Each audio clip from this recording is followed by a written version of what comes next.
Assalamualaikum warahmatullahi wabarakatuh. Waalaikumsalam warahmatullahi wabarakatuh. Selamat sore apa siang ya? Siang ya, siang aja deh. Selamat siang semuanya. Ada Mbak Indri, ada Mbak Sekar, ada Mbak Siti Nur, ada Mbak Wilda, ada Mbak Rizky, ada Mas Jamaluddin, ada Mas Rian, ada Mas Renaldi. Terus satu lagi siapa nih?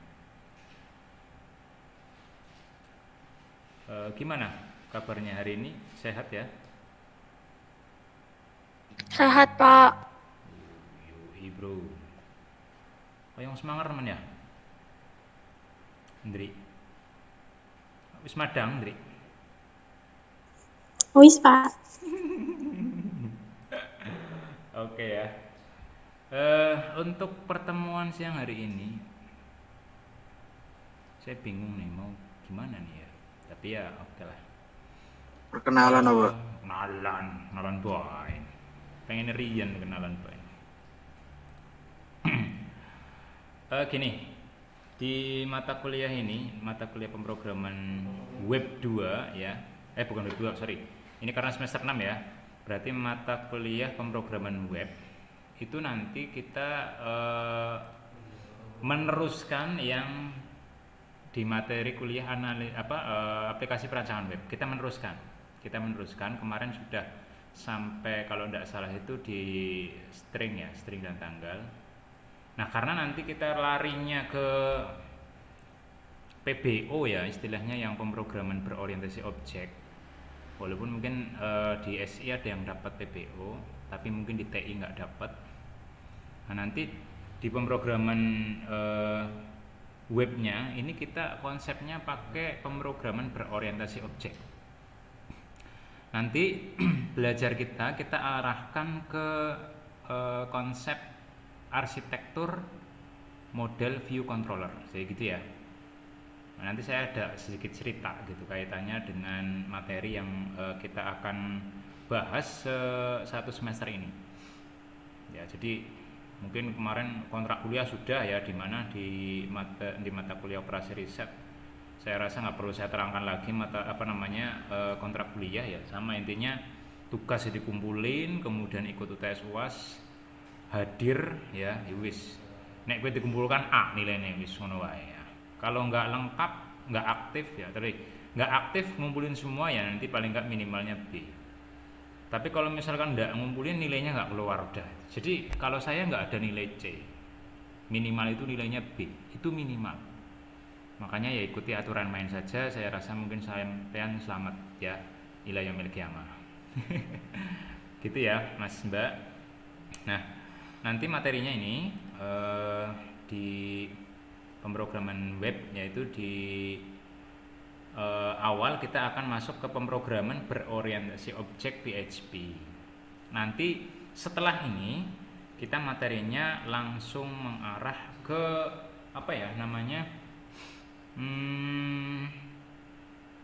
arsitektur MVC-nya. Nanti kita pakainya framework langsung. Nah, nanti framework apa yang akan kita pakai? Nah, framework apa yang kita pakai nanti tentu saja akan saya singgung juga di pertemuan pada siang hari ini, gitu ya. Nah, jadi untuk di mata kuliah pemrograman web itu nanti langsung kita melanjutkan materi yang sudah pernah kita pelajari sebelumnya di mata kuliah aplikasi dan perancangan web. Karena kemarin kita sudah masuk ke pemrograman webnya ya, dari mulai web server, kemudian PHP, kemudian variabel, tipe data kemarin sudah semuanya, bahkan latihan-latihannya juga sudah teman-teman jadikan tugas ya, berarti sudah agak familiar. Walaupun nanti kita mengulang lagi, tapi di konsep pemrograman berorientasi objek di PHP-nya, kayak gitu ya. Nah, seputar itu berarti nanti kita akan bahas apa saja sih untuk yang di siang hari ini. Kita akan lakukan pembahasan untuk mata kuliah pemrograman web di pengenalan awal, yaitu pemrograman berorientasi objek PHP-nya. Itu apa saja. Nah, Nanti kita mulai dari sini teman-teman. Kita mulai dari pengantar ya, pengantar PBO-nya. Jadi ini bukan mata kuliah PBO loh, bukan mata kuliah PBO, tapi PBO di dalam pemrograman web. Jadi namanya PBO itu adalah teknik ya, teknik pemrograman. Jadi bukan bahasa pemrograman, tapi namanya teknik pemrograman. Soalnya nanti ada teknik pemodelan dan teknik pemrograman. Teman-teman harus bisa membedakan. Nah, ini kadang salahnya, ini kan mumpung lagi semester 6 ya, saya cerita. Nanti pas waktu penggarapan pelaporan PKL, jangan sampai teman-teman itu menulis ya, misalkan merancang sebuah aplikasi ya, misalkan aplikasinya itu teman-teman desainnya itu pakai framework. Itu otomatis nanti teknik pemodelannya ya harus berorientasi objek atau objek oriented. Jangan sampai larinya ke, atau mungkin teman-teman arsiteknya pakai PBO tapi di pemodelannya pakai terstrukturin, nggak ketemu. Kalau ketemu saya pembimbingnya otomatis nanti langsung tak suruh ganti, mumpung belum terlanjur ya. Jadi kita satukan persepsi dulu, maksudnya apa ya, teman-teman harus punya dasar dulu. Jadi orang janji culek ya, orang janji mesti intinya orang turunyak lah gitu ya, nanti biar teman-teman ada pondasinya gitu. Jadi nanti ada teknik pemodelan dan teknik pemrograman. Nah, di PBO ini adalah teknik pemrograman, bukan bahasa pemrograman ya, tapi teknik pemrograman. Jadi yang dimaksudkan PBO itu di setiap bahasa pemrograman pasti nantinya yang kekinian ya, yang kekinian itu sekarang banyak menerapkan untuk teknik pemrogramannya adalah pemrograman berorientasi objek atau mungkin dikenal dengan object oriented programming. Terus gue kan wolak-walik bahasa Indonesia dengan bahasa Inggris, ya kan? Jadi gitu. Nah, nanti kita pelajari seputar pemrograman berorientasi objek di PHP-nya, yaitu pengantar PBO. Kemudian kita mengenal apa itu objek, apa itu kelas. Kemudian ada properties dan metode. Kemudian bagaimana caranya mendefinisikan sebuah kelas. Namun sebelum lari ke situ ya, yang tadi awal saya singgung bahwa untuk di pemrograman web ini kita langsung starting dari pemrograman berorientasi objek di PHP, dan nanti tools yang kita pakai itu adalah framework PHP. Nanti kita pakainya mungkin kode igniter lah ya, yang forumnya mungkin juga sudah banyak, kemudian grup-grup Facebooknya juga banyak ya, terus technical support mungkin atau mungkin user guide-nya juga sudah tersedia, dan banyak yang sudah menggunakan framework ini untuk pengembangan sebuah aplikasi berbasis web gitu ya. Nah, itu nanti arahnya ke teman-teman ketika pas waktu merancang laporan PKL ya, taruhlah misalkan menggunakan arsitektur untuk framework ya, berarti otomatis teman-teman melakukan teknik pemodelannya ya menggunakan object oriented, jangan terstruktur. Bahasa langsung ke tulisannya itu jangan sampai teman-teman menggunakan arsitek dari PBO atau mungkin di sini framework, penulisannya perancangannya pakai DFD, pakai apa gue mau ERD ya, nggak ketemu. Jadi langsung pakainya enterprise architect dari mulai use case, kemudian activity, sampai dengan nanti ada sequence diagram, data model, kemudian ada deployment diagram sampai dengan selesai. Ya mungkin sampai generate code lah, taruhlah seperti itu. Ya wis, pengantar awal bisa duh Pak Muhammad aku bahasannya ki ora mudeng bahasanya. Ya wis, nanti kita coba terangin satu-satu. Artinya di pemrograman web ini nanti kita langsung larinya base project. Dan sudah ada satu ya, ini saya istilahkan tools saja, nanti pakainya Git aja. Jadi berbagi resource gitu ya, bagi resource. Nanti caranya bagaimana kita bareng-bareng belajar, bareng-bareng sinau gitu ya. Oke, kita masuk ke yang pertama, yaitu di pengantar PBO. Nah, ini teman-teman bisa dibaca. Nah, untuk pengantar PBO sendiri ini bahwa di pemrograman berorientasi objek atau object oriented programming ya. Jadi teman-teman jangan sampai bingung istilah ini karena dua-duanya itu sama, hanya bahasa Inggris dan bahasa Indonesia. Ya, bahwa untuk PBO atau OOP ya, object oriented programming itu merupakan suatu pendekatan pemrograman yang menggunakan objek dan kelas. Intinya dari bahasanya pun sudah kelihatan ya, berorientasi ke objek. Objek itu apa? Nah, objek itu misal contoh nanti ada di suatu ruangan, misalkan objeknya kelas misalkan, ya, ataupun mungkin di dalam yang lebih sempit lagi, misalkan objeknya ada di dalam kelas itu apa, misalkan ada meja dan seterusnya, itu objek. Nah, nanti kita bahas itu lebih lanjut. Intinya untuk OOP-nya itu pendekatannya ke objek dan kelas. Makanya nanti ada konsep tersendiri di objek dan kelas. Nah, pemrograman yang banyak dipakai dalam penerapan konsep OOP adalah Java dan C++. Termasuk di dalamnya nanti kita menggunakan PHP, karena PHP itu sebenarnya turunan ya dari C++ awalnya. Jadi nenek moyangnya bahasanya ya. Kayak gitu. Nah, dalam OOP setiap bagian dari program adalah objek. Setiap bagian dari program adalah objek. Nah, sebuah objek mewakili suatu bagian program yang akan diselesaikan. Nah, ini kita awal ya seputar pemahaman tentang PBO di bahasa pemrograman PHP. Nah, konsep dari OOP ini dasarnya yaitu antara lain adalah encapsulation, kemudian ada inheritance atau penurunan sifat, atau mungkin pewarisan lah istilahnya itu, legasi ya. Terus nanti ada polymorphism. Polymorphism ini adalah keanekaragaman. Artinya bisa saja kan dari induknya, terus nanti kan lahir anaknya. Nah, nanti anaknya itu beragam lagi, punya turunan sifat yang lain. Cuman untuk dasar konsep OOP itu ya encapsulation, jadi pengkapsulan. Kemudian nanti yang dikapsul itu apa? Yang dikapsul itu berarti kelas dan objek ya. Terus nanti inheritance, terus ada polymorphism. Nah, PHP nih, khususnya yang mulai dari PHP 5. Sekarang Pak, versi PHP sekarang berapa? Sudah ada 8. Sekarang sudah versi 8.1 mungkin yang terbaru ya. Nanti teman-teman bisa download di server examnya. Nanti teman-teman juga bisa ngecek versi PHP yang ada di server teman-teman itu berapa, nanti tinggal di PHP info aja nanti ketahuan. Nah, khususnya di PHP versi 5 itu sudah mendukung konsep OOP atau konsep Object Oriented Program.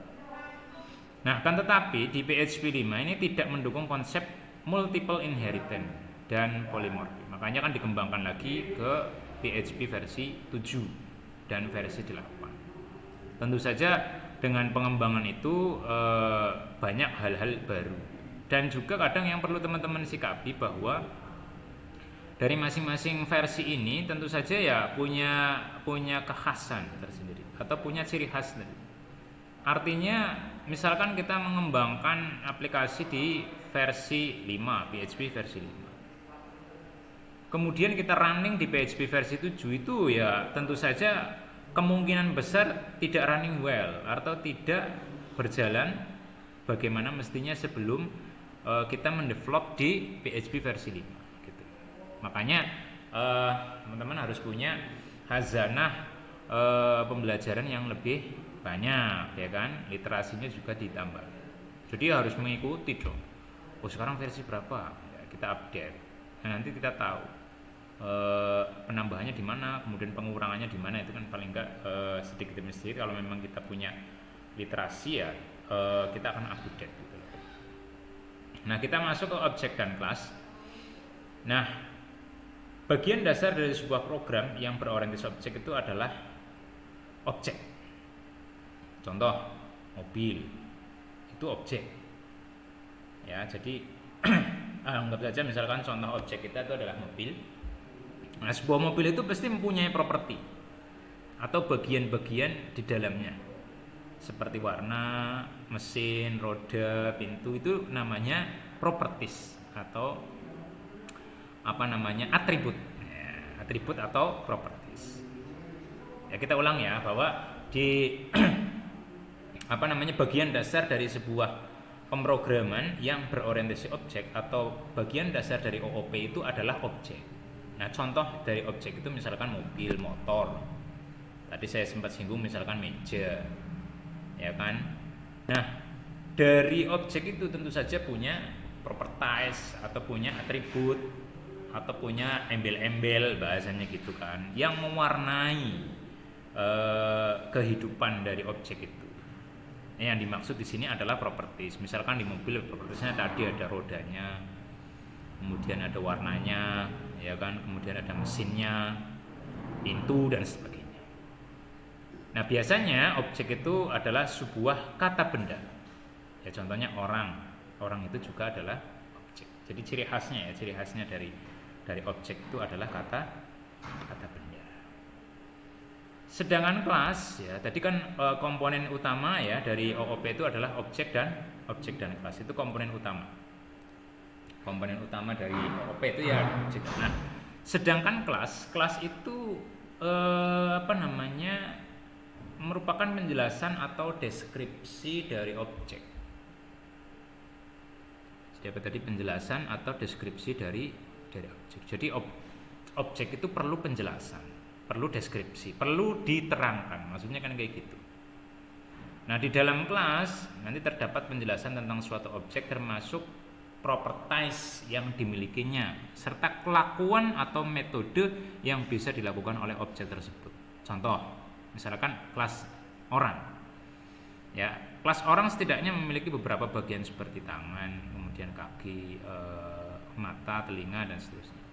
Nah, kelas orang ini juga setidaknya harus bisa jalan, bisa loncat, bisa lari, bisa melihat dan bicara seterusnya. Itu yang nantinya merupakan metode atau istilahnya adalah kelakuan atau metode. Nah, dari situ nanti setiap kelas memiliki properties yang kadang disebut juga atribut. Tadi sudah saya singgung ya, properties itu bisa dikatakan sebagai atribut. Nah, properties dari sebuah mobil misalnya ada warna, ukuran, harga dan seterusnya, itu adalah properties dari objek mobil. Nah, di dalam kelas properties dinyatakan dengan sebuah variabel, misalkan variabel warna, variabel harga dan seterusnya. Kemarin juga sudah kita pernah latihan di di awal di pengantar PHP itu bahwa untuk yang namanya variabel penulisannya ya diawali dengan dolar, kemudian tidak boleh angka, tidak boleh angka ya. Jadi berupa huruf misalkan warna, angkanya di belakang nanti seperti itu ya. Itu untuk konsep saya rasa kemarin sudah kita terangkan sebelumnya di materi. Nah, baru setelah objek dan kelas tadi ya, kita masuk di ini objek dan kelas, kemudian ada properties dan metode. Nah, ini metode merupakan suatu yang bisa dilakukan oleh objek. Jadi seperti orang tadi ada objek orang, itu orang bisa lari, orang bisa lompat, orang bisa diam misalkan gitu, itu adalah metode, kelakuan lah. Nah, metode dalam PHP sama artinya dengan sebuah function.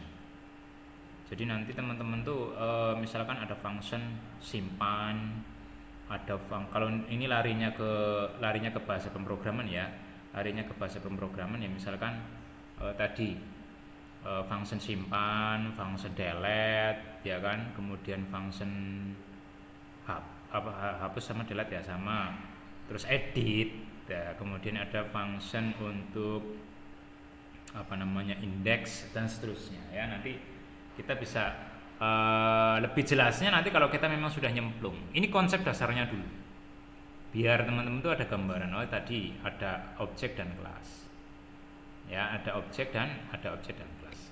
Kemudian tadi metode dalam PHP itu sama artinya dengan sebuah fungsi. Nah, dari objek itu nanti ada propertiesnya atau diistilahkan sebagai atribut. Nah, kemudian dari objek pun itu punya metode atau kelakuan atau mungkin punya fungsi dan seterusnya kayak gitu ya. Itu kan sebenarnya istilahnya cuma dibolak-balik aja. Ya, pada intinya sama gitu ya. Nah, metode yang mungkin dipunyai dari sebuah mobil itu contohnya kalau tadi misalkan orang itu kelihatan ya bisa loncat, bisa ini. Nah, misalkan metode untuk objek mobil misalkan itu menghidupkan mobil bagian starter misalkan gitu. Terus menjalankan, menghentikan, itu kan sama dengan function. Misalkan kita membuat sebuah form. Kan bagaimana form itu tampil pertama. Kemudian bagaimana form itu menyimpan, bagaimana form itu untuk eksekusi edit, terus bagaimana nanti form itu ada function untuk delete, kan saya gitu sama tuh. Ya, konsepnya sama dengan, makanya kenapa kita libatkan ke arah kehidupan manusia, karena tadi teknik pemrogramannya itu adalah object oriented atau berorientasi kepada objek. Jadi saya contohkannya di kehidupan sehari-hari. Sekarang larinya ke situ. Sebagai contoh gini ya, kenapa sekarang programmer menggunakan teknik pemodelan dan teknik pemrograman berorientasi objek? Sebab gini, kalau ini yang agak apa ya, bahasa kriminal lah, intinya bahasa kriminalnya seperti ini. Orang itu kan nggak hidup selamanya itu. Orang itu nggak hidup selamanya. Artinya ya ban mati lah bahasanya gitu. Atau orang itu juga nggak mungkin punya kepribadian ataupun mungkin mood yang sama. Ya saiki bombong misalnya, lah ngesuk orang ngerti bombong apa tidak. Makanya kenapa pemrogramannya digunakan teknik yang OOP itu biasanya sehingga ketika programmer awal itu punya kendala, misalkan yang ekstrim aja, programmernya mati misalkan kayak gitu. Nah itu yang meneruskan siapa? Kan otomatis programmer baru. Nah dari programmer baru kalau kita menggunakan konsep OOP itu pasti sudah tahu ini fungsinya di mana, metodenya apa, kemudian nanti objek kelasnya apa, itu sudah kelihatan di teknik pemrogramannya. Makanya penerusnya siapapun itu bisa langsung bahasanya meneruskan ya. Misalnya programmer A sudah tidak lagi kompeten atau mungkin kompeten sebenarnya kompeten. Maksudnya sudah tidak lagi kooperatif kayak gitu kan. Wis orang gelem ngopeni taruhlah. Nah itu nanti dengan programmer baru kalau dia menggunakan konsep OOP itu bisa langsung melanjutin tanpa dia harus mendevelop aplikasi dari awal kayak gitu. Itu konsep yang sebenarnya paling ekstrim, endingnya seperti itu. Contoh-contoh kayak di pabrik ya kan. Itu kan mesin-mesinnya gede-gede itu.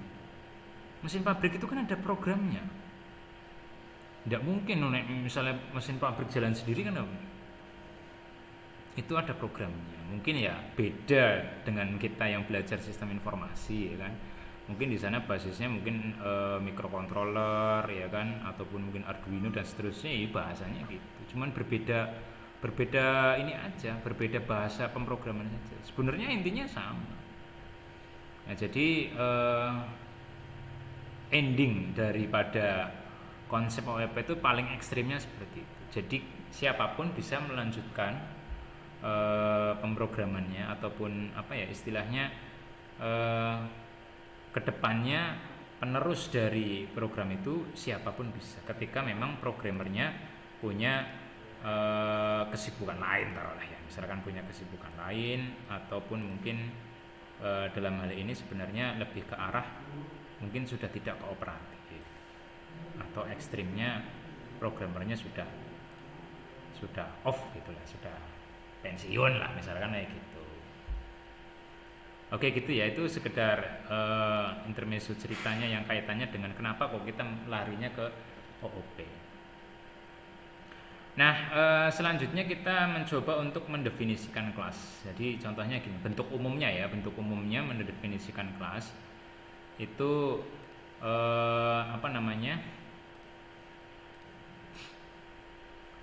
kita tulis nama kelasnya. Di situ ada nama kelas, kemudian ada deklarasi ya, ada deklarasi dan definisi properties. Di sini mendefinisikan semua metode ya. Jadi nanti semua metodenya itu ditampilkan semua di situ. Jadi kan karena dari sebuah kelas itu nanti isinya metode atau function. Nah, penamaan maksudnya penamaan apa? Penamaan kelas ya, yaitu nama kelas. Ya, pada dasarnya sama dengan penamaan variabel gitu loh. Tidak boleh ada spasi, tidak boleh pertamanya angka gitu kan. Cuman bedanya tidak diawali dengan dolar gitu toh sebenarnya. Ya, itu penamaan nama kelasnya. Kemudian isi tubuh kelas itu terletak di antara tanda kurung kurawal ya, tanda kurung kurawal buka dan nanti tanda kurung kurawal tutup. Ini sama mungkin pas waktu teman-teman bikin kemarin ya di latihan-latihan sebelumnya itu kan pasti ya ketika ada function itu atau mungkin if lah taruhlah ada pengkondisian if itu kan mesti diawali dengan block statementnya itu kan diawali dengan buka kurung kurawal buka dan diakhiri dengan kurung kurawal tutup. Nah, begitu juga sama di dalam kelas. Cuma nanti ada perbedaan sendiri karena dia harus punya nama kelas, ya kan? Nama penulisan nama kelasnya juga sesuai dengan konsepnya, sesuai dengan penamaan variabel. Nah, kemudian di tubuh kelas itu terdapat pendefinisian properties, ya, yaitu variabel dan metode-metode di dalam kelas. Nanti ada pendefinisiannya di situ. Contohnya gini, misalkan ada kelas, misalkan kelasnya kita data mahasiswa misalkan atau kelas mahasiswa. Nah, kelas mahasiswa yang dimaksud di sini adalah kita membuat kelas untuk master mahasiswa, pendataan mahasiswa. Nah, nanti di dalam kelas itu banyak variabel dan banyak metode-metode. Tadi ingat ya bahwa metode itu juga berupa fungsi atau bisa dikatakan sebagai fungsi. Nah, di dalam kelas mahasiswa tentu saja kalau kita membuat data master itu kan ada istilahnya CRUD ya, create, read, update, delete. Nah, berarti nanti ada function atau metode create. Nah, nanti berarti itu function untuk menyimpan, nanti membuat ya kan. Kemudian nanti ada function read atau metode read. Nah, itu berarti untuk membaca data yang tadi sudah disimpan. Kemudian update, ada function update, berarti itu fungsinya adalah atau metode yang berfungsi untuk mengubah data yang tadi sudah disimpan. Nah, tadi C ya, create, read, U-nya adalah update, kemudian D-nya adalah delete. Nah, delete ini berarti metode atau fungsi untuk menghapus data yang tadi sudah disimpan melalui database. Nanti lebih detailnya kita akan main di frameworknya nanti ya, yang konsepnya sudah OOP. Nanti ini sebenarnya larinya ke situ. Cuman kan paling enggak dasar-dasarnya tuh tahu. Oh, nanti ini tuh untuk ini kayak gitu loh. Jadi tidak hanya copy paste saja. Kadang kan sekarang ini loh, ya mungkin banyak programmer yang basicnya masih copy paste. Tapi paling enggak kebiasaan mengetik sintak itu harus. Sehingga apa? Sehingga kita sudah tahu kata cadangannya ini, keywordnya ini gitu. Oke ya. Jadi kita teman-teman untuk mendefinisikan kelas. Kemudian kita menambah properti, ya, menambah properti di mana? Menambah properti di kelas. Contoh dari kelas itu tadi ada propertinya ya, atau ada istilahnya atribut lah misalkan gitu. Itu ada variabel, misalkan propertinya variabelnya itu ada warna, kemudian ada merek, kemudian ada harga misalkan kayak gitu. Nah, itu dideklarasikan dengan bentuk variabel. Nah, pendeklarasian variabel dalam kelas ya, dalam kelas ini seperti pada contoh di atas, yaitu ada variabel warna, ada variabel merek, dan ada variabel harga. Itu bukanlah suatu keharusan. Karena dalam PHP variabel tidak perlu dideklarasikan, cukup digunakan saja. Jadi langsung aja ya, kalau misalkan memang kita ribet harus membuat variabel dulu, enggak. Makanya saya tuliskan itu bukanlah suatu keharusan. Artinya ya tidak harus kita buat variabel terlebih dahulu. Terkecuali memang kita perlu penyimpanan sementara, misalkan kayak gitu ya. Misalkan kita mau menghitung rata-rata atau menghitung jumlah item yang dibeli, misalkan kayak gitu. Nanti totalnya berapa ya, itu perlu kita buat sebuah variabel karena itu ada proses penyimpanan sementara agar sintaksnya mudah dipahami dan mudah dipelajari. Nah, namun demikian, pendeklarasian variabel yang digunakan sangat dianjurkan untuk kemudahan pembacaan dan pemahaman program. Jadi kan gini loh teman-teman, kita itu bikin program tidak untuk difahami oleh diri kita sendiri. Kadang aneh gitu kan, egois. Tapi sebenarnya enggak, karena apa? Kalau misalkan kita mau berbagi ataupun mungkin kita nantinya program kita akan diteruskan kepada programmer baru, itu kan berarti harus punya apa namanya ya, pemahaman atau istilah bagi saya itu dikomentari programnya sehingga orang itu bisa tahu ini fungsi untuk apa, ini kelas untuk apa, kemudian ini metode untuk apa, kayak gitu loh. Jadi ada komentar di situ. Kemarin kan kita udah belajar ya penulisan komentar seperti apa. Kan intinya itu. Jadi agar si programmer lain atau mungkin yang pemula-pemula itu bisa membaca program kita dan bisa memahami. Kalau nggak seperti itu nanti ya istilahnya pinter gue dewek kayak gitu loh ya. Makanya biasanya dikasih komentar itu untuk apa, ya kan kayak gitu ya. Nah jadi nanti kita arahnya ke situ. Pas waktu bikin function, bikin method, kita itu harus kasih komentar. Ini untuk apa? Untuk menyimpan. Misalkan di bawah ini adalah sintak untuk menyimpan data. Ya, baru nanti function save misalkan, atau function create, atau function tambah misalnya kayak gitu ya. Toh nama kelas itu kan kita bisa nama function itu kita bisa buat sendiri. Nama kelas juga sama. Artinya namanya nggak harus bahasa Inggris ya, cuman kan you can kata keren kadang kan gitu. Oke, ini menambahkan properti, kemudian menambahkan method. Nah, menambahkan method bahwa tadi ya istilah method itu bisa saja berupa function atau istilah gini biar nggak bingung. Metode itu fungsi gitulah. Metode itu fungsi. Karena nanti kita pakainya function ya. Function apa di situ misalkan function tampil warna, function ganti warna dan seterusnya. Itu namanya metode. Oke.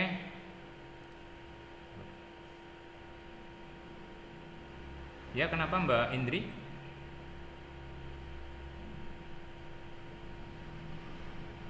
Oh, keculak games TV. Nah, di sini kita menambahkan metode atau menambahkan function ya. Kita balik lagi, kita menambahkan function.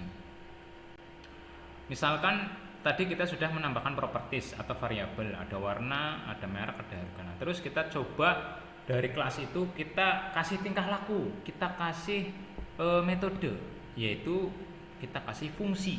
Misalkan function ganti warna, ya, yaitu dengan parameter warna baru. Nah, nanti this warna terus warna baru. Kemudian function tampil warna misalkan.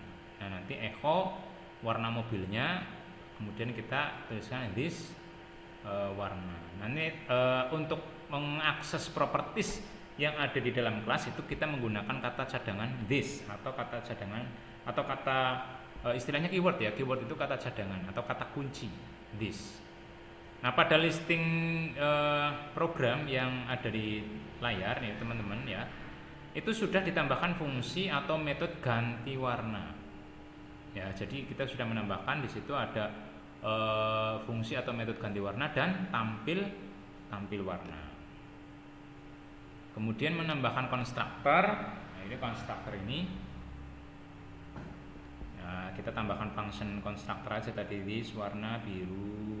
Kemudian kita pisah ya, sebenarnya kita pisah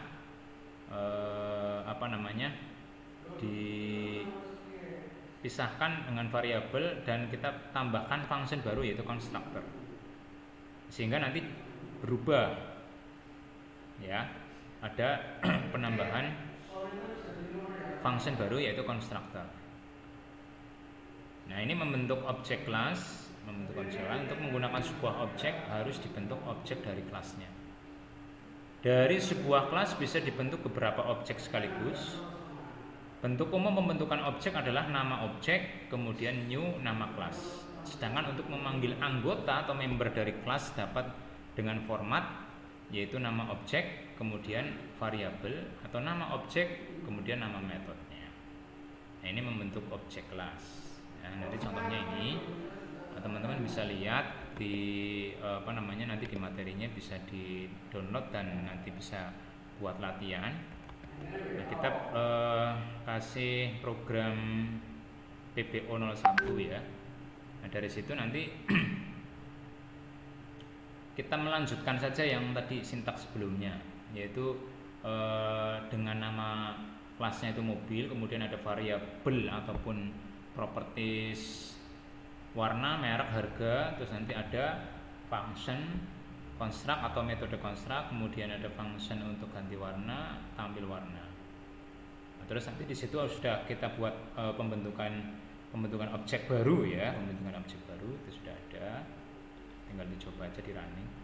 Kemudian ini untuk program kelas membuat sebuah form inputan sederhana. Ini membuat form inputan sederhana. Nanti ada display form, itu masuk ke function display form ya. Di situ sudah ada display form.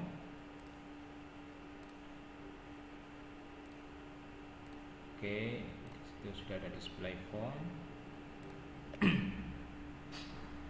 Nah, nanti di function display form itu sebenarnya sama ya seperti penulisan kita menggunakan HTML, cuman karena ini di PHP sehingga di-convert ya penulisan HTML-nya di dalam PHP gitu loh. Nanti di-convert aja. Contohnya kayak gini misalkan ini kan kalau di HTML ya, di HTML itu kan langsung ya, langsung form, action, dan karena ini di dalam PHP maka dikasih echo. Terus this actionnya nanti di sini tergantung dari actionnya apa. Misalkan actionnya post atau get ya, misalkan itu metode ya. Actionnya misalkan apa, tambah atau edit atau simpan misalkan seperti itu. Nah, itu nanti tergantung dari action yang nanti kita buat. Oke, ini terus ini contoh untuk program memanfaatkan program 10.2-nya. Jadi nanti ini di tampilan formnya ya, itu PBO2-nya, ini include-nya. Nah, nanti konsep perjalanannya yaitu pertama kali program PBO02 ya .inks.php itu harus di-include-kan dengan menggunakan function include. Nah, itu sudah ada. Kemudian untuk menambahkan form inputan text box hanya perlu dengan memanggil function add field. Ya, kenapa? Karena add field yang tadi kita sudah tadi buat di class form, yaitu di function add field. Nah, seperti ini. Ini add field. Kemudian ini sudah masuk ya, tambahan. Nah, nanti ini tinggal di running saja tiga file itu. Nah, kemudian ini yang terakhir, kalau ini tambahan aja sih, artinya library ya. Kita memanfaatkan kelas yang sudah ada. Termasuk kayak memanfaatkan kelas FPDF untuk generate PDF, kemudian JPgraph untuk membuat grafik ya. Ini berarti kayak semacam library.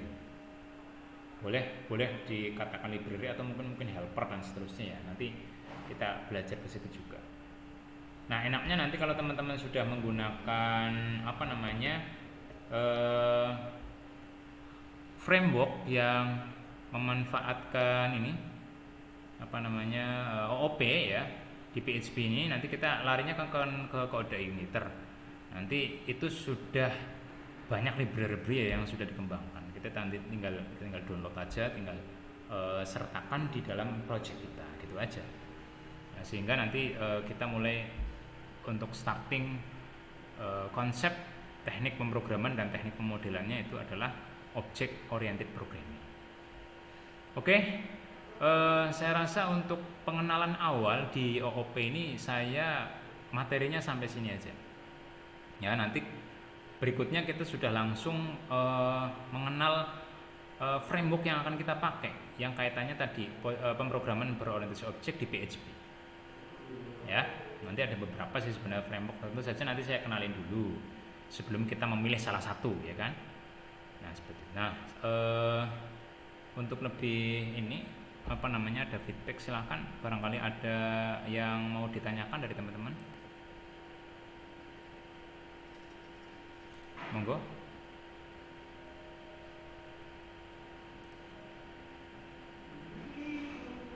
Halo, halo, mudeng apa enggak ya, apa mumet ya?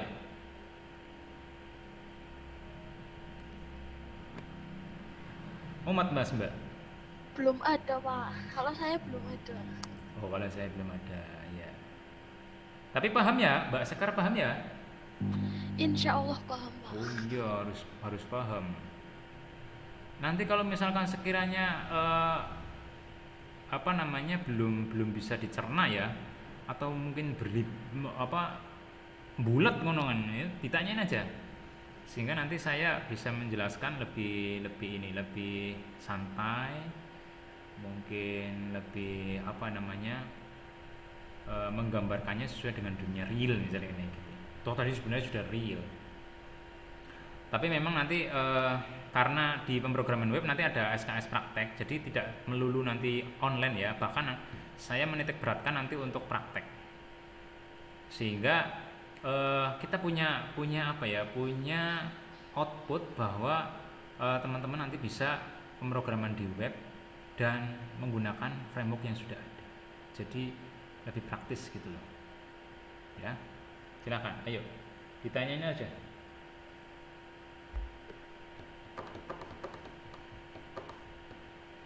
Mbak Dewi, ada pertanyaan Mbak Dewi?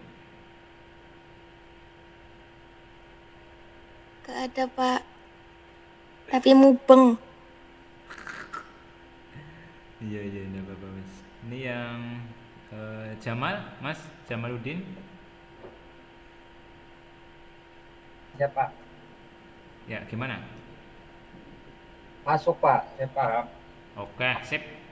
Oh gitu loh. Saya juga lagi harus skripsi ini sih Pak, buat sistem pakar.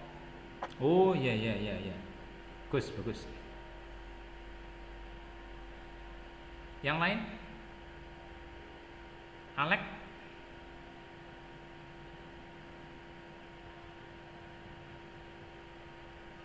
Krik. Ya gitulah. Kalau online memang, jadi saya berharapnya offline. Jadi nih sampean anda dewe atau plongo tak gedor. Kalau ini saya nggak tahu, oke lagi apa ya, Mas Dini lagi apa, Mas Rian lagi apa lagi karo tarokan dan seterusnya kan gitu. Ini kan saya di ghosting tok ini, pada matiin video semua, padahal saya instruksinya dihidupkan videonya gitu kan, on cam lah bahasa keren sekarang tuh, on cam. Oke, kalau tidak ada pertanyaan, saya cukupkan untuk pengantar ya. Ini pengantar pemrograman web yang mengarahnya sudah ke pemrograman berorientasi objek di PHP. Nanti toolsnya sama, kita menggunakan bahasa pemrograman PHP, namun kita sudah langsung menggunakan teknik pemrograman berorientasi objek. Dan nanti kita sambil jalan, teman-teman jangan sampai salah mengambil judul penelitian. Sebab ada yang PKL judulnya sistem informasi apa menggunakan metode model view controller, ya itu salah. Model view controller ini yang ada di dalam framework ya, berarti kan itu sudah menggunakan konsep OOP. Itu bukan metode, tapi itu arsitektur. Nah, kalau misalkan judulnya gini ya, memanfaatkan arsitektur model view controller pada sistem apa, nah, itu lebih keren. Jadi jangan metode. Metode itu ya misalkan sistem perbankan yang menggunakan metode apa, atau mungkin sistem persediaan barang ya kan, menggunakan metode FIFO ataupun LIFO misalkan kayak gitu. Atau sistem pakar menggunakan metode forward chaining atau backward chaining dan seterusnya. Itu jadi kontribusi metodenya itu di dalam objek sistemnya, bukan di arsitektur kalian mengembangkan aplikasi. Oke, kalau tidak ada pertanyaan, saya rasa saya cukupkan. Terima kasih atas partisipasinya untuk siang hari ini sudah bergabung telekonferensi di mata kuliah pemrograman web. Selanjutnya nanti untuk presensi mungkin tidak hari ini karena kita lagi pembenahan jadwal terbaru, sehingga nanti mungkin presensinya saya agak menyusul, termasuk kemarin di operasi riset. Gitu saja. Saya mohon maaf barangkali banyak tutur kata yang tidak berkenan untuk siang hari ini. Saya cukupkan, saya tutup. Assalamualaikum warahmatullahi wabarakatuh. Waalaikumsalam warahmatullahi wabarakatuh. Waalaikumsalam warahmatullahi wabarakatuh.